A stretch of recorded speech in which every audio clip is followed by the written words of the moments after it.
Hi everyone, how are you all? I'm pretty good here. I welcome you all to Kumuli, which lies in South India. And in this vlog, we are going to see the cardamom farming and how they are harvesting in Kumuli. We will also see how they are drying up the cardamom capsules.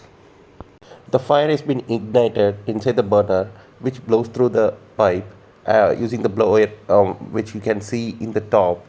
The top yellow color is the fan blower, which engulfs the smoke through the pipe and dries the cardamom capsules. Here in Kumuli, a lot of people involve themselves in harvesting the cardamom. It's a good business over here. I heard that per kg of cardamom costs like 5,000 rupees in the market currently, which is pretty damn good like in doing the cardamom business. So right now we are inside one of the cardamom farm fields. So right now you can see like how tall the cardamom plants are. So they grow like 6 to 10 feet high, and they produce the cardamom capsules. So you can see like how shady the farm is, like right now how we are so little in view compared to the height of the cardamom plant. So now you can see one such plant showing the cardamom capsules. So this is how the plant looks like. சும்மா video எடுக்கிறேன். சூப்பராக இருக்குது. டெய்லியே இதுக்குள்ள தான் வேலை இருக்குமா?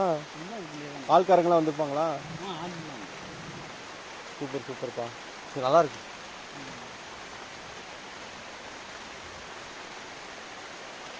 ஏலக்காய் இதுதான், இது மட்டும்தான். இந்த இந்த இடத்துல ஏலக்காய் மட்டும்தான்.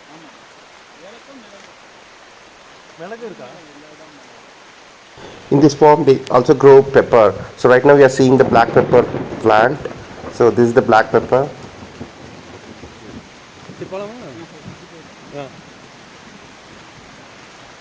நல்லா வருது. மழை நல்லா வருது. இப்படி போயிடலாமா? Now we will see how they are harvesting the cardamom plant. So the cardamom is grown till like 6 to 10 feet, and it will usually take a few years for the plants to put on a lot of growth. And they harvest the cardamom fruit, and each capsule will contain like 15 to 20 cardamom seeds. So some plants may take up to 4 to 5 years until they bloom. So normally people gather the cardamom capsules by hand, and they use the drying method, which I've shown you before. Now we have reached the end of the video. So thanks for watching till the end.